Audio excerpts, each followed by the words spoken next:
اهلا بكم من مطبخي مطبخ الواحد ام احمد. ازيكم حبايب قلبي كل متابعيني؟ عاملين ايه؟ يا رب دايما تكونوا بخير. وحشتوني جدا جدا من الفيديو اللي فات، واهلا بكم بفيديو جديد.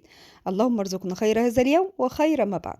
لما تشطبي المطبخ بتاعك وتسيبيه بالليل زي الفل، وتقومي تلاقي فيه فشار معمول وحله محروقه وحاجات متقطعه اناناس واطباق والدنيا تضرب تقلب. هو ده حال العيال لما نسلمهم المطبخ ونخش ننام، يقوموا بقى يشتغلوا لنا كده بالليل.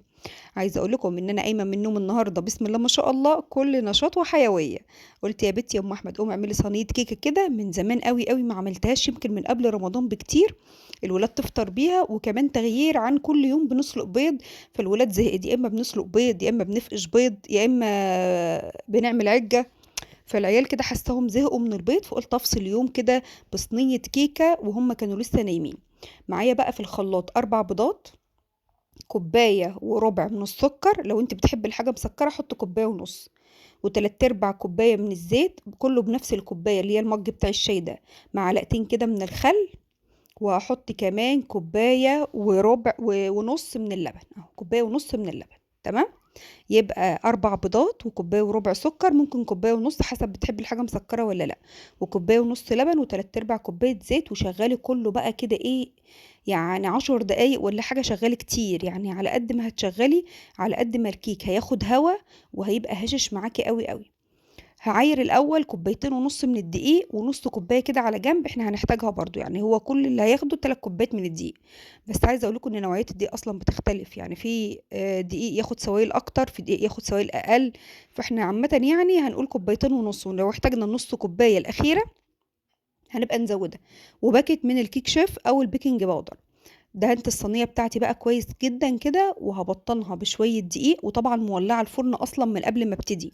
الناس اللي بتشتكي ان الكيك بيهبط، ما تدخليش الكيك في فرن بارد، دخلي الكيك في فرن سخن. تمام. يعني يكون الفرن سخن، وبعد كده تدخلي الكيك عشان ما يهبطش منك اما يطلع من الفرن. يكون الفرن سخن كويس، يعني سخنيه كويس. بطنتها بقى، وهجيب بقى بولة تانية لوحدها، ودي خطوة مهمة قوي قوي. بلاش تحطي الخليط على الدقيق، العكس. يعني ما يبقاش الدقيق محطوط كده ونروح نازلين بالخليط، لا. احنا عايزين العكس، احنا عايزين الخليط اللي في البولة وننزل عليه بالدقيق. دي خطوة برضو بتساعد الكيك ما يهبطش منك. تمام. يعني يكون هو في البولة وبعد كده ننزل عليه بالدقيق، وهنقلب بقى لحد ما ياخد معانا. طبعا القوام احنا كلنا عارفين قوام الكيكة وشاطرين وأمورين. حسب بقى ما ياخد معانا. هو اخد معايا كمان نص كوباية من الدقيق.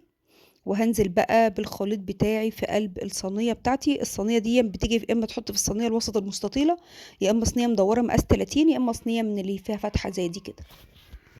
نزلت بقى بالخليط بتاعي، وهنا كانت الولاد خلاص صحوا من النوم. قلت لهم انا بعمل لكم صينيه كيكه بقى، ايه اقعدوا بقى شويه على ما الكيك يستوي. وشويه من الخليط حطيت عليه كاكاو، زي هعملها زي ماربل كيك كده، بيبقى فيها لطشه كده من الكاكاو، بتبقى حلوه قوي. هقلب بقى الكاكاو بتاعي، وزودت برضو نطرة صغيرة من اللبن، علشان يبقى القوام بتاع الكيك كله واحد. ما يبقاش الكاكاو تقيل فيرسى تحت، او يبقى الخليط بتاع الكاكاو تقيل فيرسى تحت. بس كده. واستخدم المطبخ تاني. واصلا العيال كانت عامله حفله بالليل، مخرطين اناناس وعاملين فشار. محمود ابني اللي عامل الفشار وحرقه، ونصه ما استواش كمان. يعني كان بيقول لي ماما ده اغلب، لقيت كل الحله مليانه حبه فشار. قلت له عشان انت عامله على نار عاليه، مش عامله على نار هاديه. هو اول مره يعمله اصلا، فما كانش عارف يعمله ازاي. بس كده دخلناها بقى الفرن. هنلم بقى كل الحاجات اللي احنا عملناها دي، وهننضف الرخامه بتاعتنا، والم المواعين كلها مع بعض في الحوض عشان خاطر نكوم المواعين في الحوض زي الشاطرين كده. بس كده همسح بقى الرخامه. ايوه. قولوا لي بقى انتوا فطرتوا ايه النهارده، وبتفطروا ايه كل يوم؟ لان ولادي زهقوا وبيقولوا لنا هو احنا ما عادش ورانا الا بيض كل يوم. فانتوا اكتبوا لي في الكومنتات انتوا بتفطروا ايه كل يوم. انا عايزه اعرف الناس بتفطر ايه. انا شايفه ان الناس كلها بتفطر بيض، ولا انا مقفوره ولا ايه بالظبط؟ طبعا البوتاجاز كان واقع عليه بهارات وملح من الفشار، فقلت اما اديله مسحه كده في السريع علشان خاطر الحاجات ما تلزقش عليه. شغلت الكاتل بقى علشان اعمل الشاي بلبن، وهنا بقى هنزل بالكيلو اللبن بتاعي يغلي على النار. لقيت القشطه ماسكه في العلبه، لان اللبن ده من بالليل كان في التلاجة. فهشتري القشطه كده نحطها بقى على اللبن عشان كله يغلي في بعضه بخير وكده. وادي بقى صينيه الكيك التحفه بتاعه البيت ام احمد. انا اول ما بلاقيها شدت بقوم مولعه لها الشوايه. ما بولعش الشوايه من الاول، بقوم مولعه لها الشوايه تاخد لون، وبعد كده باطفي وباطلّع على طول بقى وهي سخنة كده، ولا باسيبها ولا باغطّيها ولا أي حاجة، هي بتطلع زي الفل كده. أقلبها بقى على الطبق، بس كده. عايزة أقول لكم كانت ملهلبة ومش راضية تطلع، وعمّالة أقول لواحد: "أبوكِ ما تفضحينيش، أيوه اطلعي والنبي ما تلزقي." بس استنوا أمّا أقلبها بقى، بس يالّا بينا نشوف الجمال والشقاوة أنا باحب أوي اللي في الصينية دي ليه؟ عشان القطع بتبقى صغنونة كده ومتقطّعة تقطيعة حلوة، يعني تقطيعة رقيقة كده بتبقى حلوة إيه، على قد اللي بياكل. وشوفوا لي بقى الجمال والحلاوة والشقاوة بتاعة الكيك. عايزة اقول لكم بسم الله ما شاء الله، ريحة وطعم وحاجة كده تحفة. دي كيك بالحليب عادي، المرة الجاية بقى نبقى نعمله بالبرتقال. ما عملتش للعيال كيك من زمان قوي. حاسة ان انا مقصرة معاهم والله العظيم. ما كنت بقدر اعمل اي حاجة وبمشي اليوم كده بزق فيه زق يعني بالعافية كده. والله رغم ان الحاجة كانت موجودة في البيت، مش هقول لكم يعني ما فيش، لا الحمد لله الدقيق موجود والزيت موجود والسكر موجود، يعني ربنا يجعل بيوتنا دايما يا رب عمرانة. لولو بقى ايه، لسه كانت صاحيه من النوم قالت لي: هاتي يا ماما كيكه. العيال كانوا مبسوطين قوي. لسه منكوته. العيال كانت مبسوطه قوي والله العظيم. شايفين ما شاء الله الكيك ابيض فاتح عشان احنا ضربناه كويس وحطينا معلقه خل وهاشش كده وتحفه. بس عايزه اقول لكم سخن نار. اوبا اوبا اوبا اوبا اوبا اوبا. طبعا اللي بيبيعوا الكيك ده الصينيه دي ب 120 جنيه. والله بلاش والله بلاش، تحفه تحفه. خلصنا بقى الكيك الحمد لله، كل واحد اخد له بقى قطعتين كده بقى، اكل على قد ما هو قادر. وعملنا طبعا شاي بلبن اللي كالعاده يعني.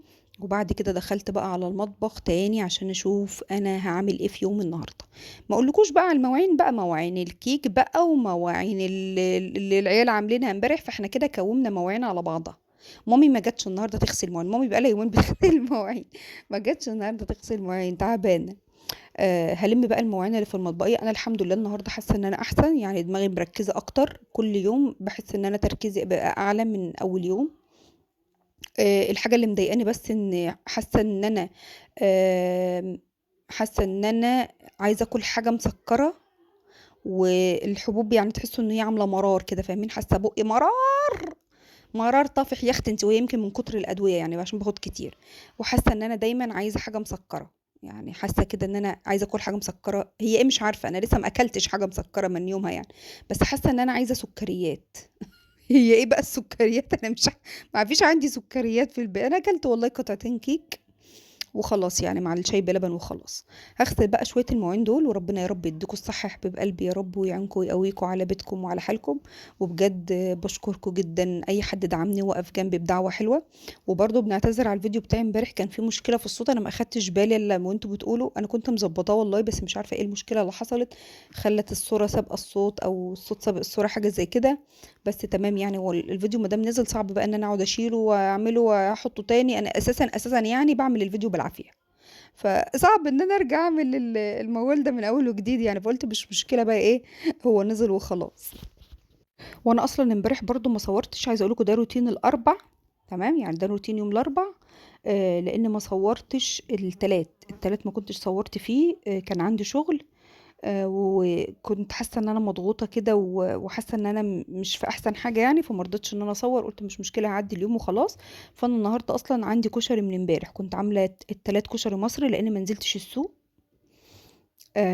فعملت كشري مصري واتغدينا منه، وفاض معايا كشري كتير، مش عارفة أنا كنت زوّدت والّا إحنا ما كلناش والّا إيه، بس والله مش مزوّدة ولا حاجة، أنا عاملة نفس المقدار يعني.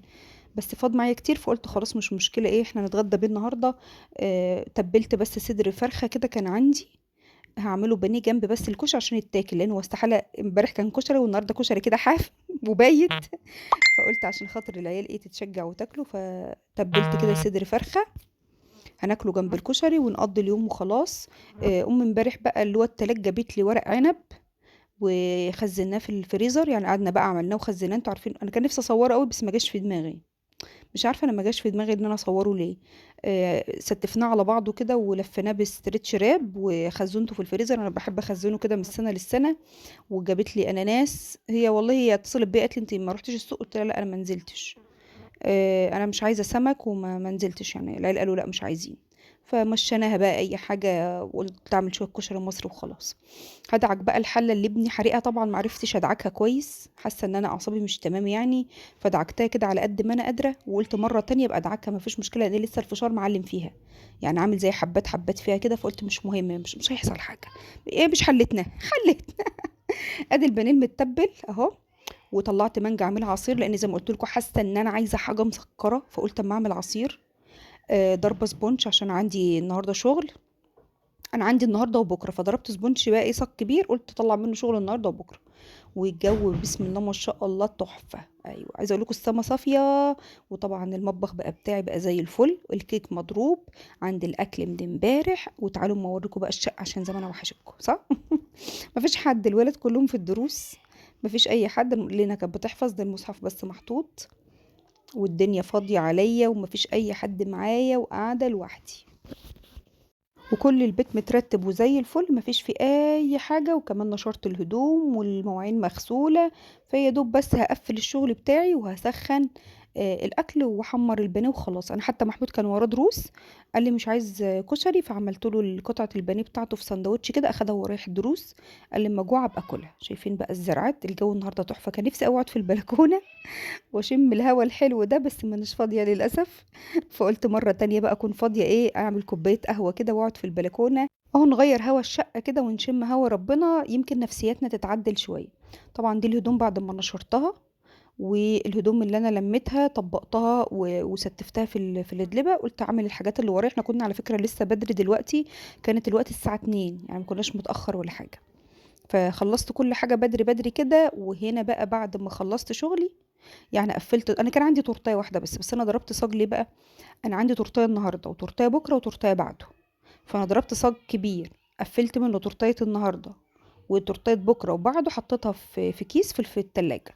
بكره اطلع تورتايه اقفلها وبعده اطلع تورتايه اقفلها. قلت اسهل على نفسي كده الشغل، بدل ما اقعد كل يوم اضرب سبونج واقف مش عارفه انا بصراحه بحب اضرب السبونج طازه اليوم بيومه، يعني انا بحب كده. بس قلت مش مشكلة اليوم كم الفترة دي، اريح نفسي، يبقى مثلا ضرب الاسبونج يوم واحد وبعد كده التقفيل هيبقى سهل. عملت بقى شوية عصير كده مانجا، هي لونها مش عارفة عامل كده ليه، بس كان طعمها حلو. انا حاطة فيها بودرة كريم شانتيه، بس هي المانجا ما كانتش صفرا قوي، دي مانجا كانت صغيرة كده، يعتبر اواخر المانجا اللي كانت عندي بقى، خلاص ما عادش عندي الا حاجة بسيطة. ابقى اعملها ايس كريم، هتبل البانيه بتاعي بقى او هعمله بالفيجيتار وهحمره علشان خاطر خلاص حان وقت الغداء. لولو راحت درسها ورجعت وكانت عايزه تاكل، قلت لها بقى انا هعمل الاكل وناكل انا وانتي. وعشان خاطر ايه نخلص بقى اليوم بدري بدري، حطيت الكشري كده على نار هاديه خالص، هديت عليه وحطيت له معلقه سمنه بلدي يسخن كده مع بعضه. كان محتاج شويه صلصه، والله كنت حاسه صلصته قليله، انا بحب الكشري صلصته كتير، بس كان خلاص هو ده اخر حاجه. فقلت احنا هناكلهم بقى وايه وخلاص، وهو يوم وهيعدي. بقول لولادي اعملوا حسابكم بعد كده انا مش هطبخ كل يوم، انا هعمل الاكل يكفينا على يومين. عايزه اقول لكم كلهم اعترضوا. قلت لهم انا هعمل بعد كده الاكل على يومين، مش هطبخ كل يوم واقف اشتغل واقف اطبخ كل يوم كده، صعب عليا. انا ما عدتش قادره اعمل كده زي الاول. انا بعد كده لو هعمل محشي يبقى على يومين، لو هعمل فرخه مثلا بدل ما اخد صدرها اعملها كامله وناكلها على يومين، لو هعمل اي اكل يبقى على يومين. فكلهم معترضوا، يعني قال لك لا ازاي يعني، لا احنا مش هناكل كده، احنا ملناش دعوه، احنا مش بنحب كده. فقولوا لي بقى رايكم في الكومنتات، هل لو انا عملت فعلا الاكل على يومين هيريحني، يعني ان تاني يوم اسخن الاكل وناكل وخلاص هيبقى بالنسبه لي اريح، ولا الاحسن الاكل اليوم بيومه؟ احنا عامه يعني متعودين ناكل اليوم بيومه، بس انا شايفه ان كده هيبقى راحه ليا الفتره دي، او حتى الفتره الجايه بتاعه الحر. اشوفكم في فيديو جديد، مع الف سلامه.